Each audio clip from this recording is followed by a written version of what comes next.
A new tool could help hearing impaired drivers better communicate with police officers. The Visor card is simply placed in the car. The driver would point to it during a situation like a traffic stop.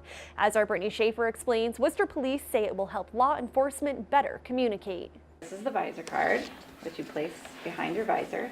Joan Phillip is taking advantage of the new deaf Visor cards. I do have one already, yes, and all of my children have them. The cards allow people who are deaf or hard of hearing to better communicate with police when pulled over. It lets officers know the person cannot understand their instructions. Phillip says communication can be difficult for deaf people, especially in stressful situations. One of my classmates, a police officer had pulled them over, and the driver was trying to gesture and communicate and write back and forth, and the police officers, they were being threatened, so they grabbed them, they arrested them, and brought them to jail. The Visor cards are now being distributed across the state. Worcester's Director of Human Rights and Disabilities says they are needed. We needed to standardize and provide information that was correct to both deaf residents, but also to police and enforcement officers. So they understood what the protocol was, but also how to mitigate any kind of miscommunication and safety risks. The Worcester Police Department says they were big advocates for the cards and say it could help avoid a mishap. The officer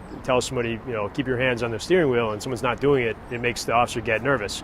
And if the officer can see this placard, realize that the person is deaf or hearing impaired, they're not just, intentionally not listening to them. It's a very different situation.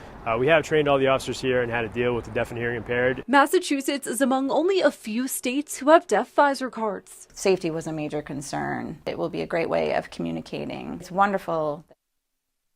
Has pictures for officers to point to, like license and registration, while on the other side it has officers a best way for them to communicate with deaf drivers. Now these cards are available in Worcester at the Center for Living and Working. Brittany Schaefer, Worcester News Tonight.